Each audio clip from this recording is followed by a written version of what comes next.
On one of the topics that I like the most, that is stress.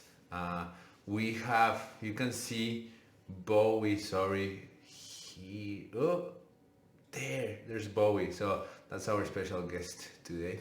Um, so yeah, I love stress. I was having a conversation with one of my athletes the other day. She was telling me how stressed she was. And I'm like, this is great. She's like, no, this is not great one. This is definitely not great. Uh, and and that comes from the fact that we usually confuse the stressor with the stress, with what happens and how we deal with it. And so there's a lot of new research, very interesting research that's been coming out from Stanford University in particular, about uh, how if we think about stress in a particular way, that stress can actually become something very productive or not. Um, and that is very hard to understand in a deep level. It's easy to understand the words. It's easy to like understand the concept somehow, but it's really hard to interiorize and really put into practice. And so I feel like I think that if you understand better what stress is and like the models of how we think about stress, given that it is still a conceptual construction, it's a cognitive construct. If you understand that better, you'll be much more able to actually apply what the guys at Stanford are trying to, what they're finding out in their research, right?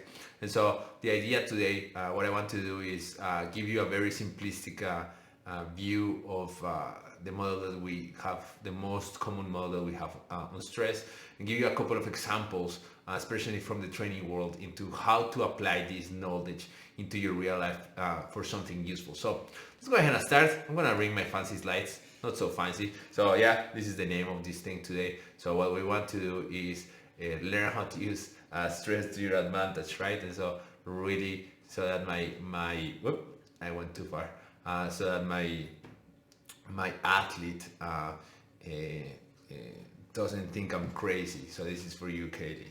So stress. What is stress? Is a highly orchestrated response to a perceived threat or challenge that includes biological, behavioral, cognitive, and emotional elements.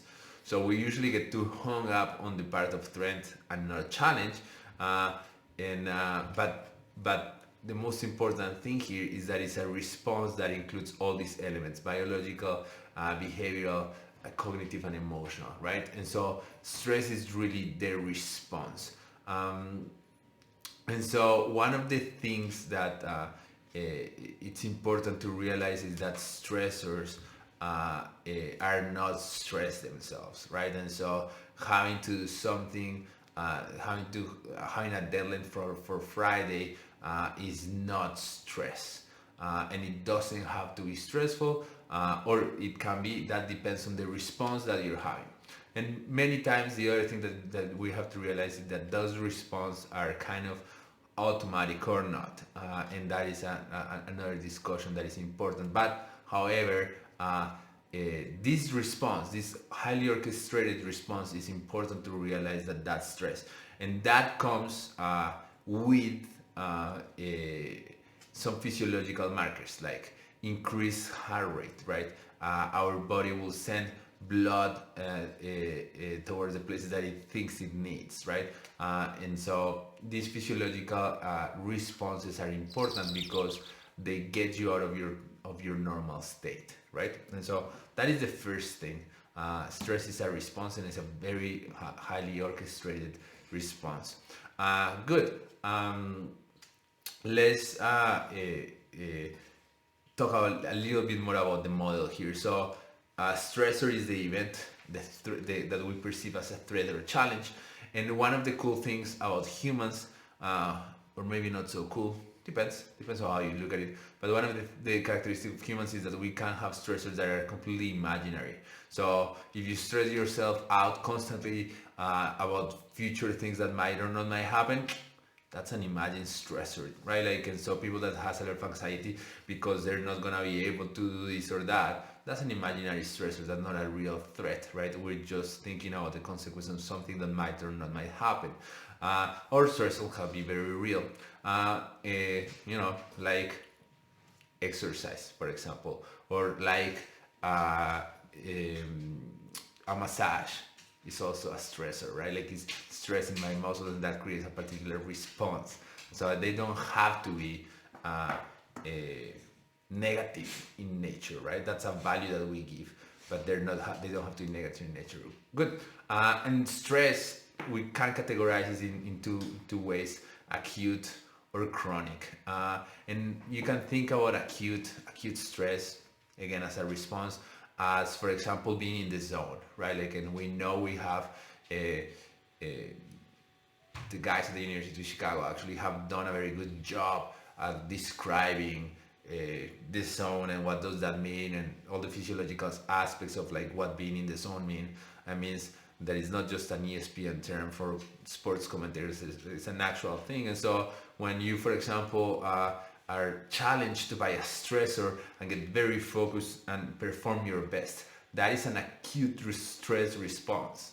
And so again, not a negative one at all.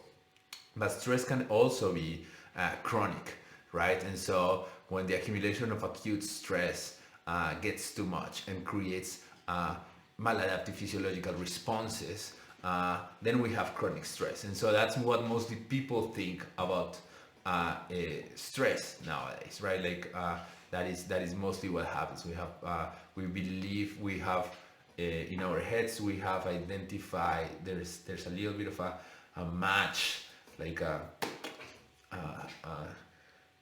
an amalgamation, is that a word in English, of stressor, chronic stress, and we combine it all. So we end up thinking that Janice from accounting really stresses that out, and every time that we see her we get stressed and pissed and everything, and we don't separate all the aspects there, right?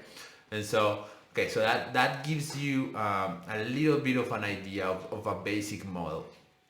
There is from the behavioral point of view, if you're looking just at behaviors, and this is important because at the end we can control our behaviors, and the way we control our behaviors can help us how to work on stress. The behaviors are surrounding stress are like we can look at it from the two different angles, right? Like the first one is that the behaviors that create stressors for us, right? And so when we're thinking about our own stresses and what can we do to have less or more stressors, so we can look at behaviors that create stressors. So for example, a case of positive is training, right? Like or biking to work, right? Like I create a stressor. So that's a behavior that creates a particular stressor in my body, and that actually I understand that's a good stressor, and so there's a process of adaptation there for the body that is really good. So that's an acute stress, and not a problem, right? But there's also on the other side of the spectrum, here on this right side, we have all the behaviors on how to deal with the response, right? And so what we call coping mechanisms, and those can be adaptive or maladaptive, right? And so think about again a good stressor. For example, I bike to work and I felt a little thirsty, and so I drink water with salt. That's a great adaptive behavior that is making that stress a positive one. And there's a maladaptive behavior that is, for example, eating when I feel like there's a lot of tasks that I have to go through the day, right? And usually that comes from an imagined stressor that is, I'm not gonna be able to do them all. How am I gonna do that? I get stressed. I have a physiological response, and the way to cope with that is by numbing myself with food, for example. And so that would be like a maladaptive coping strategy, right? But this is of course a simplistic way of categorize stress, but it gives you a good enough idea. Good. So the idea now is like, okay, how do we use this? And so one cool thing that you should know is that the foundation of physiology is based on the stress model, right? And so physiology, as the science that studies tissues, is based on a stress on the theory of stress by Hans Selye, and you can research him online. He's a super interesting character. He has very famous quotes on stress, like if you don't have stress, you're dead. Things like that, which under his systems makes his thought makes total sense. But for physiology, and especially for training and exercise science, this model is fundamental, right? Because the way we think about training is we create a behavior that creates a stressor in the body that elicits a particular stress response. Think about what your muscles do after a bout of exercise that produce a recovery response, right? And when you create that recovery, the body adapts and adapts stronger to that stressor. And if the adaptation is proper, what happens is that the body and mind, the whole system, I don't differentiate between, gets better at that particular stressor. So next time that the stressor happens, the body knows how to do it, right? And in that model is very useful, very simple. It also explains what happens when we have a chronic stressor in the sense of overtraining, right? Like when I train so hard that my body cannot adapt to the stressors that I'm creating, and then there's no betterment, right? And so that is training go wrong, for lack of a better term, and that's actually where most people live in some ways. Good. So let's use this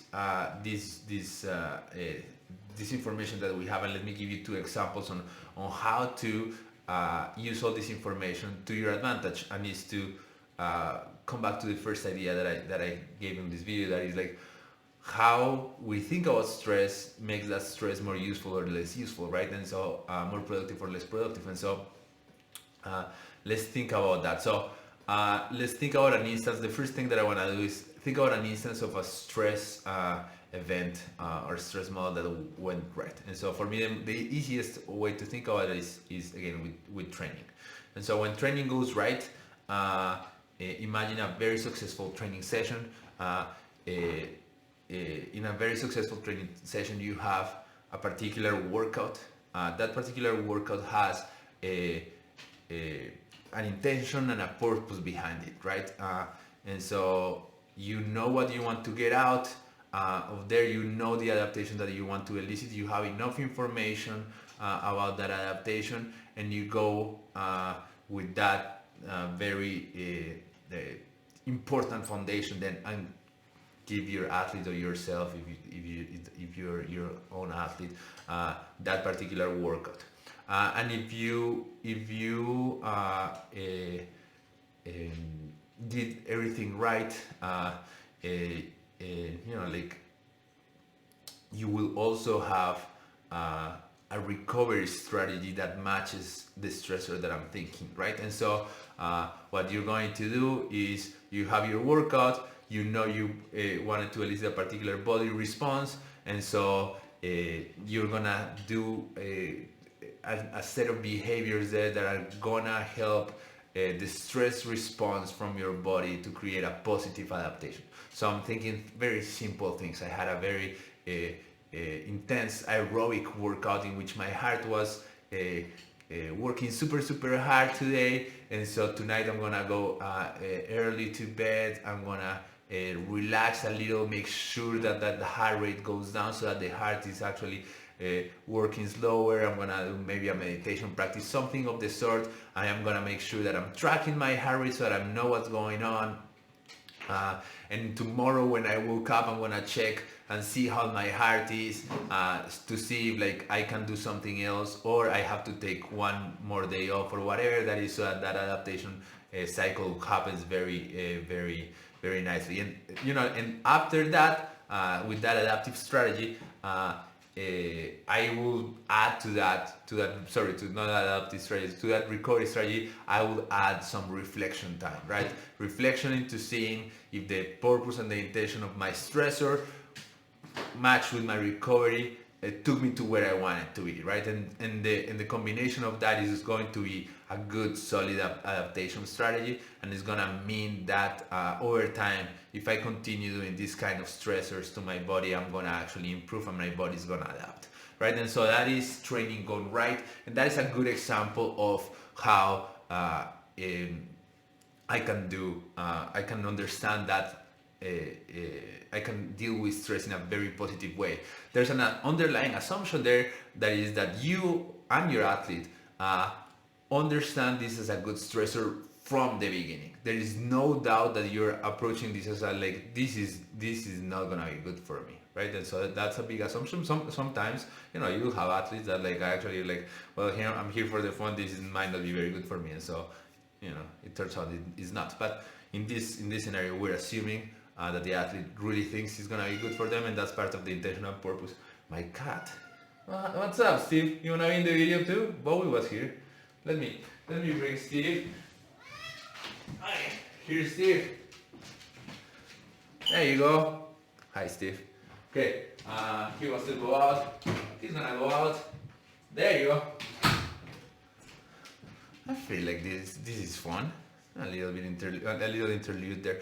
Okay, so how do we apply this in real life? I have an excellent example. Let's say that you are going to have a very difficult conversation with your spouse, with your mother, or whoever it is, right? And so that is usually an event that is gonna create stress just thinking about it, right? Good. It doesn't have to be a negative thing. It doesn't mean that it's not gonna create a stress response. The stress response is gonna be there, but this can be very productive or not. And so when you're having a tough conversation, try to mimic the training aspect. If you have a very clear purpose on that conversation, which is not to impose your view but to have a dialogue, and you keep remembering that, when you get stressed during that conversation and you keep asking yourself, what do I want to get out of this conversation over and over, and that is your purpose is to have a good conversation, not to impose your views, you're gonna end up having a good conversation. If after that conversation you take some time to reflect on to see what you did well, what went well, what went wrong, what can be better, that conversation first is gonna go well, second is gonna improve that relationship, right? And third, you're gonna become better at having conversations. And if you do that over time, you're gonna get better at having conversations, and those conversations are not gonna be problematic anymore for you. Doesn't mean that you're not gonna have a stress response. Just like you do when you're working out. It just means that like you're gonna seek that stress response a little bit. You're gonna seek the challenge, and you're gonna get better at it, right? So you turn a situation in which you dread and you kind of avoid into something that you can be better at, right? It's a little bit of growth mindset. Funny how all these things connect, right? And so more than, if you look at it, it also changes the model. You're not coping with the stress response that like a hard conversation has by like having a drink, right? You're actually having a recovery strategy. Think about how you perform there. Good, but it does require, of course, a lot of practice, right? Like anything, right? And so that is one way in which you can use stress to your advantage. And it's very easy to do it over and over, right? Because we can usually anticipate very easily what things are gonna stress us of our daily life, right? Like if you have a conversation with your boss, that is gonna be complicated, right? Like if you have to go to a meeting and you're gonna have to present, that's gonna be stressful. Okay, so create a purpose, create an objective of that stressor. Know that you're gonna stress there. Know that everything of that is gonna happen, but think about that as training, right? And think about that stressor as something good. Have an adaptive strategy and a recovery strategy from that stressor, and keep coming back to the original purpose of that stressor, right? And so that stress is gonna become adaptive, and it's gonna make you better. So one of the things that I don't think I have highlighted enough, but that you can see from this example, is that the purpose of life in our lives is not to have stress. That is absurd. That doesn't happen. That's why Celia used to say, if you don't have stress, you die. All right, because any threat or challenge is gonna create that response on us. Those responses are gonna be bigger or smaller, but it's gonna be there. And so, trying to avoid stress is not gonna work. What you can do is actually what I'm proposing there. Good, but now let me think about another. I'm gonna take my slides off because now we don't need them anymore. But there is another way in which we can think about this whole problem in the other way around. And it's think about training go wrong. And this is I like there is this saying in Spanish that is llevar para el barrio y traer para el barrio. That is when like you're a kid from the neighborhood and you grow out, and so you leave your neighborhood, you learn a lot of things, and so you take things from your neighborhood and like bring them to the world, and vice versa, right? And so what we just did was we brought things from the world to our neighborhood, and I'm gonna go now the other direction. Vamos a llevar del barrio para afuera. So one of the things that happens in training usually is that training we do too much. We just love physical training, and we do too much, and we create chronic stresses, right? And those chronic stresses usually come in the form of pains or aches, and anything that lasts, like 2 or 3 weeks is a chronic pain, and it's a sign of a maladaptive chronic strategy, right? It's a maladaptive strategy to a chronic stress, right? And the funny thing is that in the training world, what most people do is they try to treat the symptom right away. So most people will be like, what exercise can I do to get rid of this pain here, right? And we would never do that in real life. If you had a chronic stress created by Janice from accounting, which we use earlier in this video, the first thing to do is that you avoid talking with Janice. You remove the stressor. You look at the stressor that created the chronic stress. But we usually, when we're training, we don't want to eliminate training. We don't want to look at the stressor, and we just deal with the response, right? Like we don't even deal with the adaptive strategy that we have. We just deal with we just want to deal with the stress response. And so now in the opposite way, when you have a chronic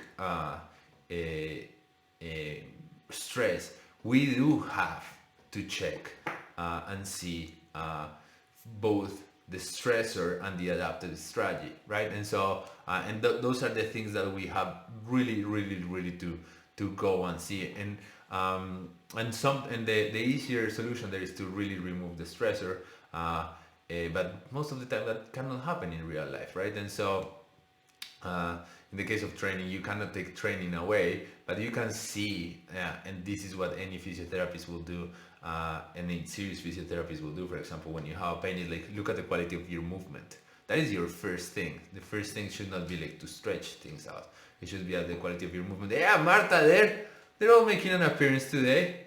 There you go. This is a fun video. And Bowie's still here. Where is he?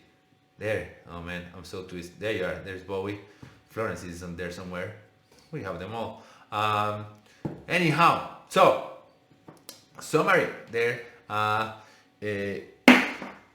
Understand the model of stress, anticipate your stressors, and have a very good adaptive strategy, and understand your stressors as good things, as opportunities of, not even good things, don't give them value, as opportunities of growth, right? They're gonna be there. Avoiding stressors is not really feasible most of the time in life, unless those are stressors that I am created, like artificial stressors that I am created, in which case I have to like make those stressors better. But yeah, so um, last thing there is make sure that reflection is part of whatever adaptive strategy you have. Remember, pain plus reflection equals growth, and that is the most important thing. And do use the model of training to deal with all your other stresses in life, because the best thing that can happen is that you become better at them, right? Like you become better at conversations, you become better at like writing papers if that's your thing. I'm thinking about my athlete. You become better at whatever it is that is stressing you out, right? Like if you understand that as an opportunity of growth, it becomes an opportunity of growth. If you understand that as like load that is on your shoulders, and you victimize yourself a little bit, guess what happens? That's what happens, right? And so yeah, I hope this helps. If you're interested in this topic, let me know. I can share with you all my sources and all the research behind it. I highly recommend you go to the Body and Mind Lab at website in Stanford University. There's a lot of interesting research there. I highly recommend that you research on Selye. There's plenty of videos online of him when he was alive. But all his theories are super interesting and very, very up to date in some ways. Of course, like they haven't reevaluated, but up to date. And so yeah, keep educating yourself. Keep thinking about stress as a good thing. Stress is life.